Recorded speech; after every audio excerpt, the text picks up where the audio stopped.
you are more powerful than you know. Science has proven that by using intentions, you have the power to completely change your life experiences, from your health to your wealth to your relationships.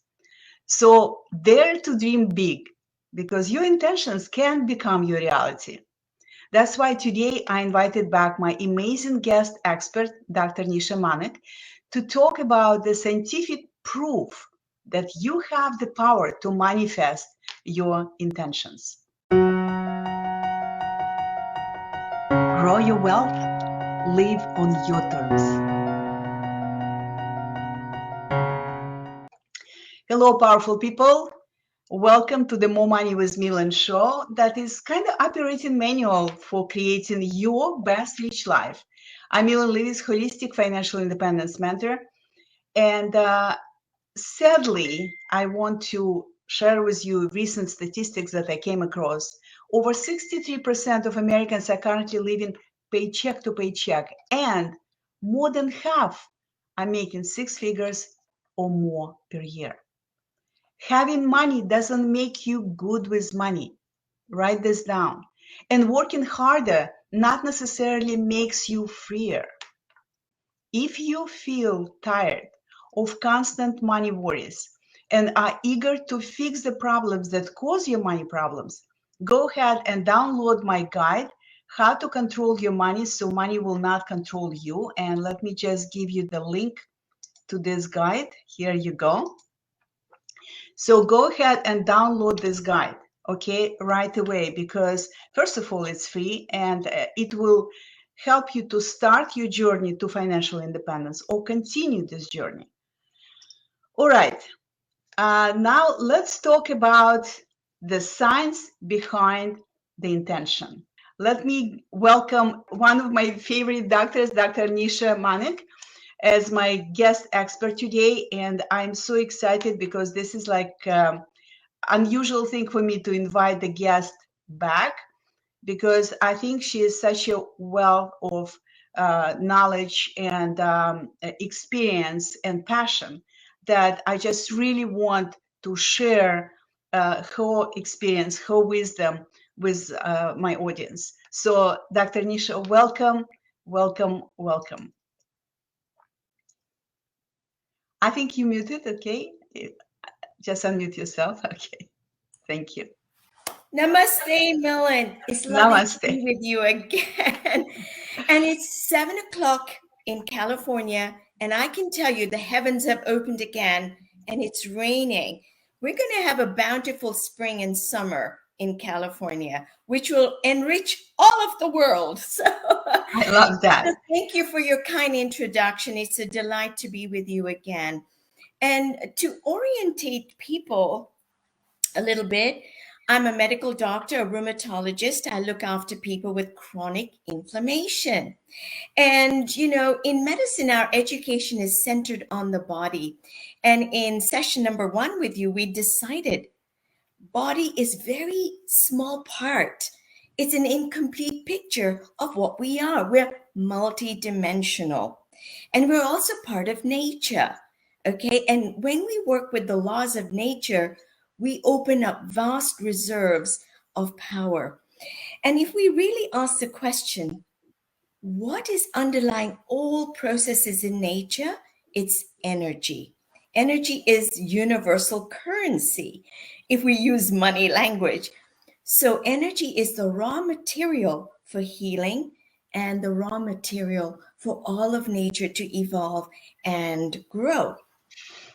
So I asked myself when I was a medical doctor in academics, what really drives healing, true healing, which is not just drug-based, but really embraces this multidimensional being and really honors the laws of nature.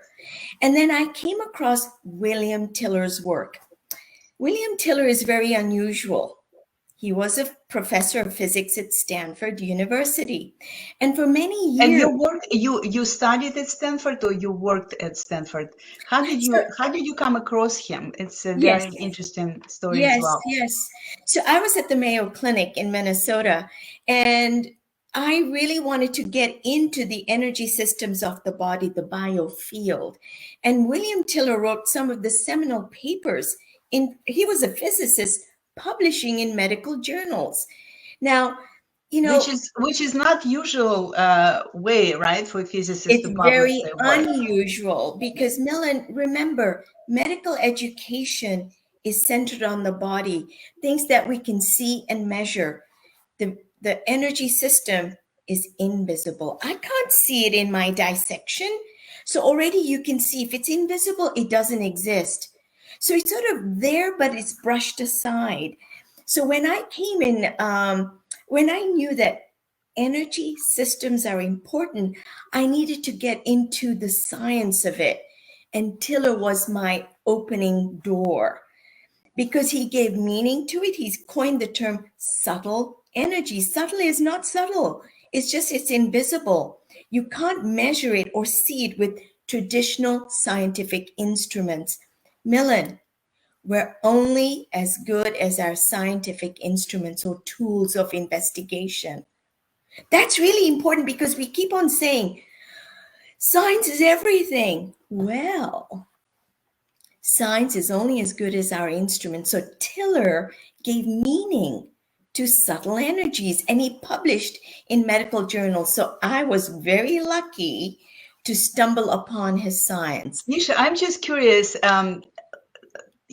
Usually people who talk about energy healing refer to as woo, right? Mm-hmm. So do you know if when he published his work, how was he treated? How was he labeled? Was he like a woo scientist, or actually there was authentic interest in his work right away when he published? Do you know this? Yes, I do.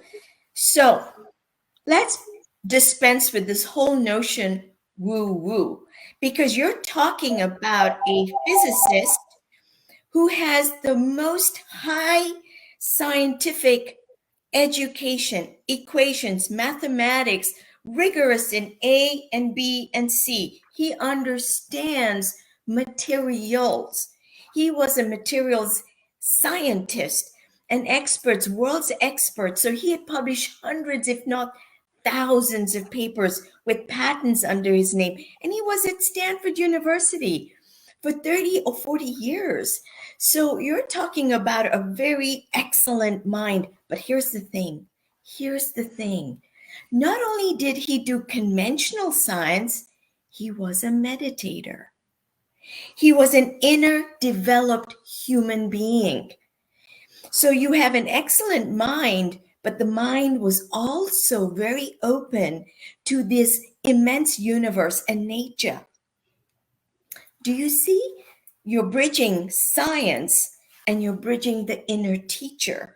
So he actually wrote that when you do Tai Chi and Qigong and meditation, you feel something inside. You can't just say it doesn't happen. So when I first did Qigong, I could feel energy and play with it in between my hands, and I could move it with my intention. But here's the thing that Tiller did. He said, okay, I can feel these energies in my body. Can we quantify this? Then you're talking science.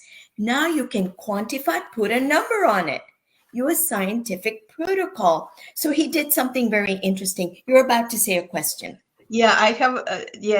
I don't know, question, comment. When I started doing Qigong a long time ago, like I was fortunate to be introduced when I was studying my yoga certification and as a teacher.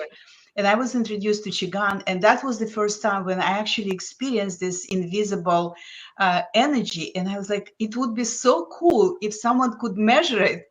I did not know about this physicist that actually was working on this. Yes. I still didn't know that it's someone actually measured this. So I'm so excited to hear the rest of the story. So please continue. So, a Qigong master, when they have an intention, that there's an intention there, that's the link between your thoughts. Actually, it's really your heart.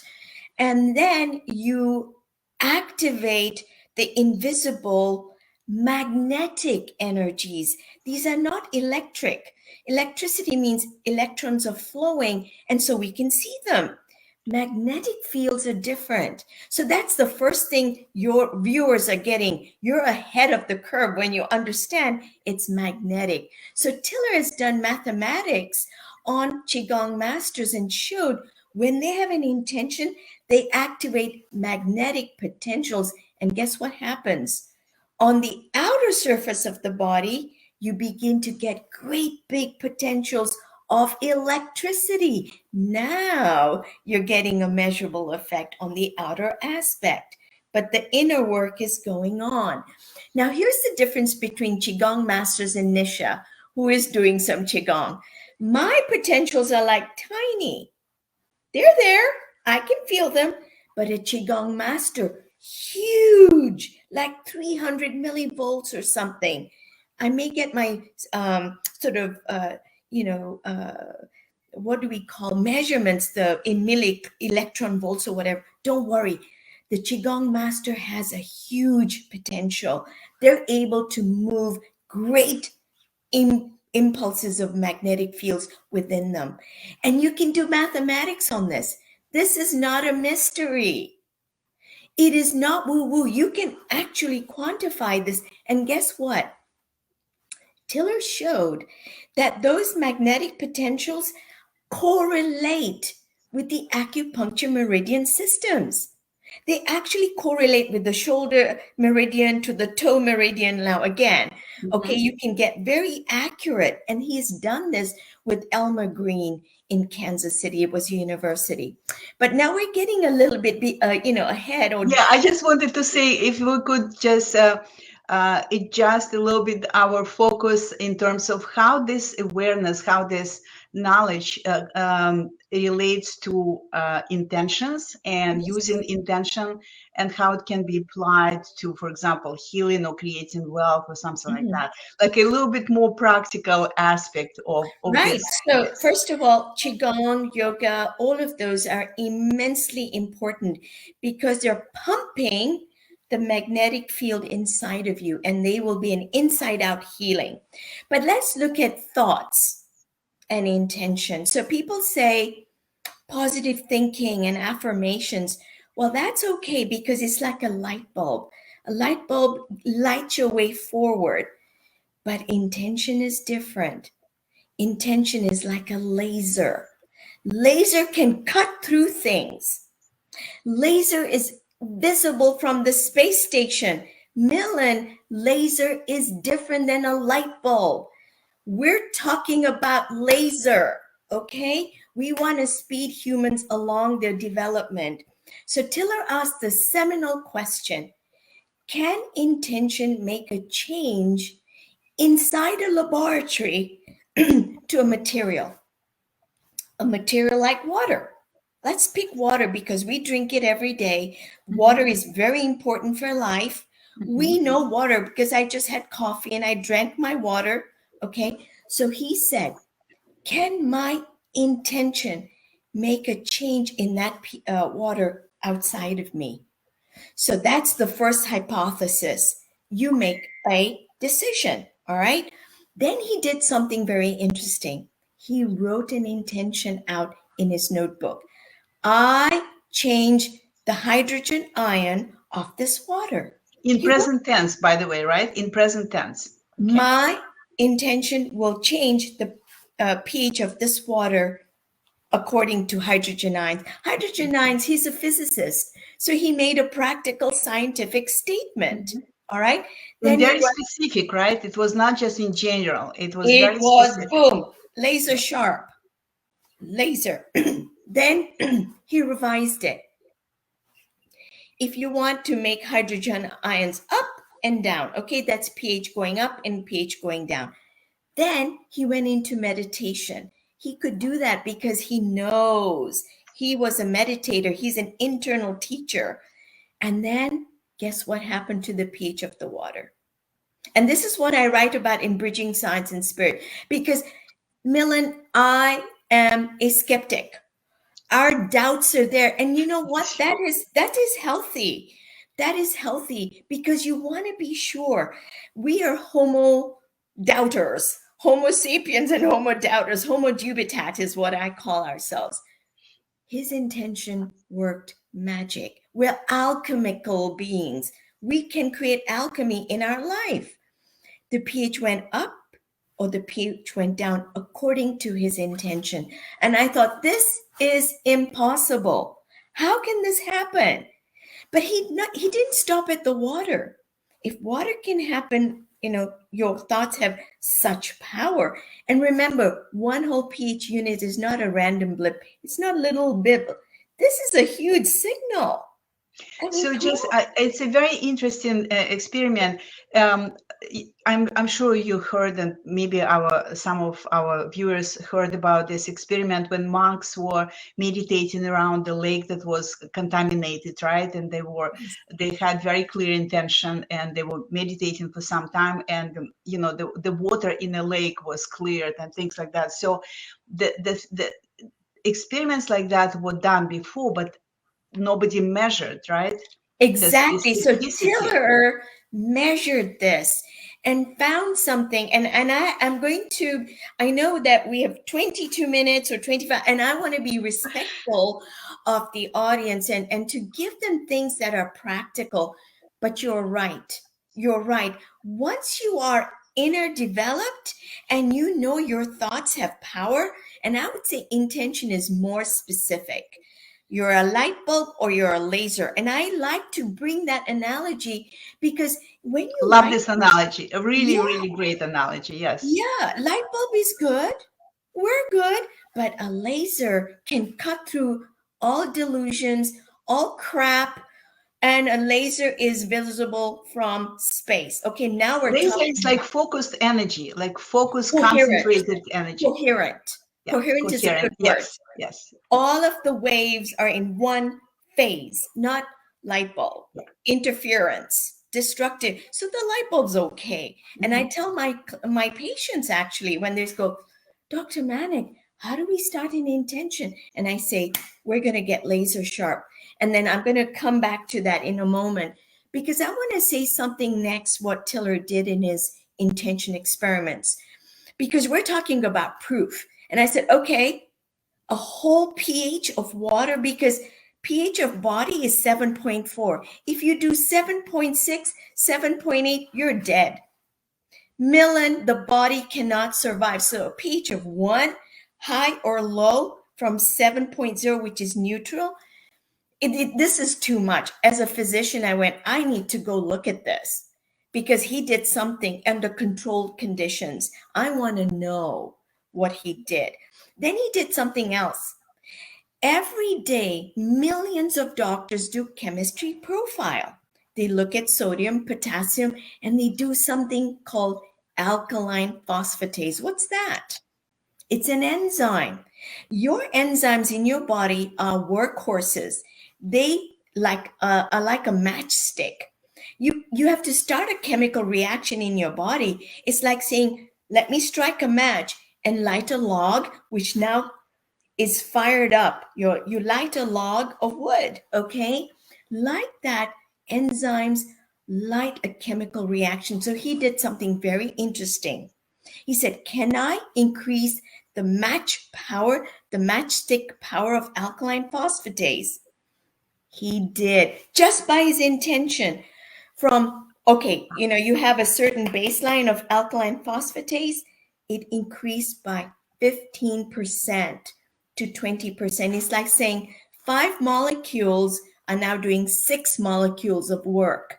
Woo! Nothing in medicine does that. There's no pill that does that. Millen, he did this with his intention. Enzymes are workhorses of your body. If you can do this with just your intention, imagine what you can do. And this was in this Petri dishes, okay, in Stanford. So here's the thing.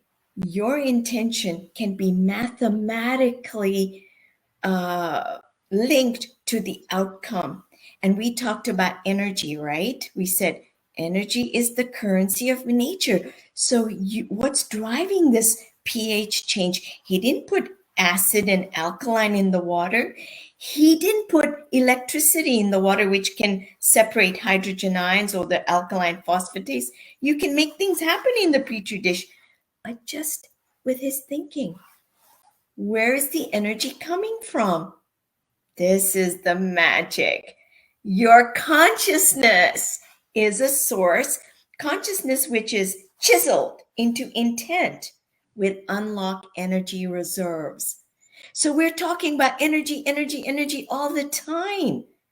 But guess what? Intention is a source of unlimited energy. It's inside of you. I love what you just said, unlimited, because very often, and I come across people who I talk to, they say, I don't think it's possible for me. Like, I don't have skills, I don't have money right now. Like, if we talk about wealth. Yes.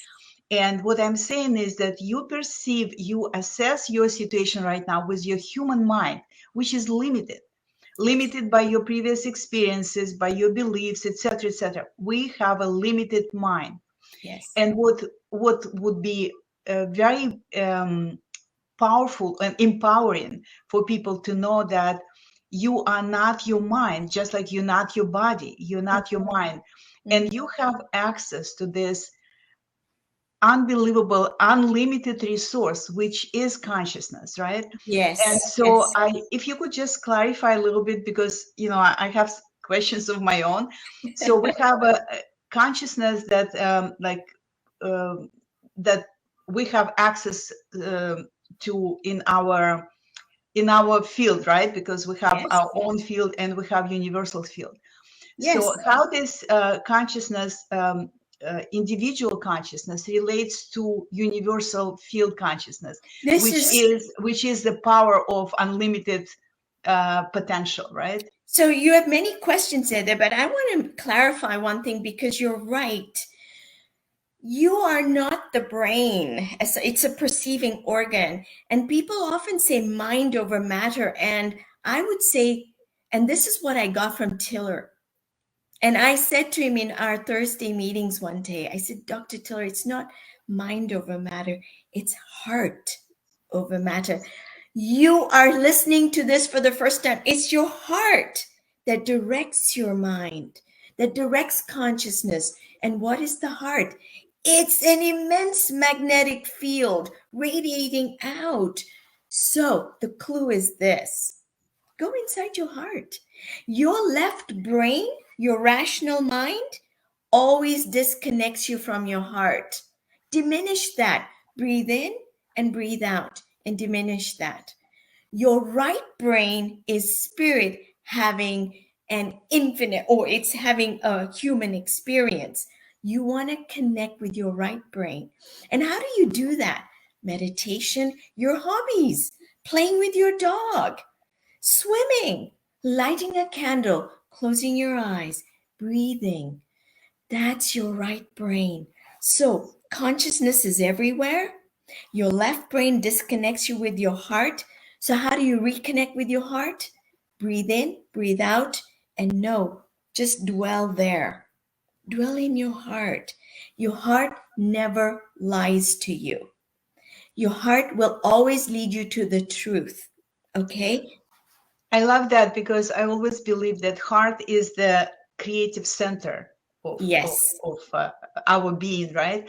And I'm Yes. just one question, because I know we will have another session next week.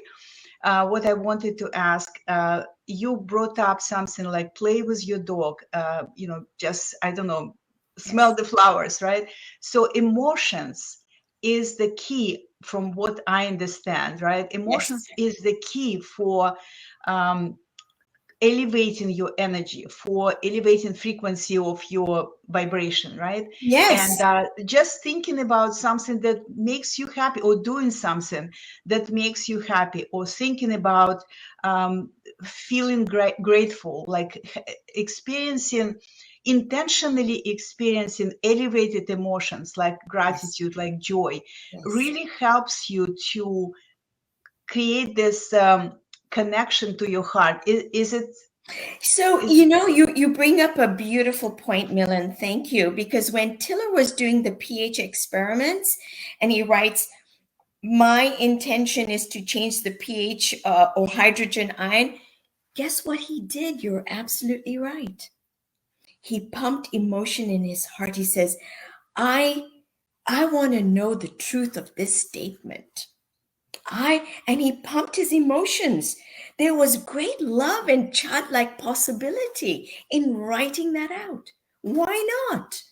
Even in the physics lab, it's your playground. Even in the physics lab is God's playground. You are part of God. You are consciousness. You're making me very happy and excited. You can see that. So you are right. Even it may seem like a banal statement. I am changing the hydrogen ions of this water. And he pumps emotion. I said, Dr. Tiller, how did you have interest in this? He says, your heart is the clue. And you can pump the emotions.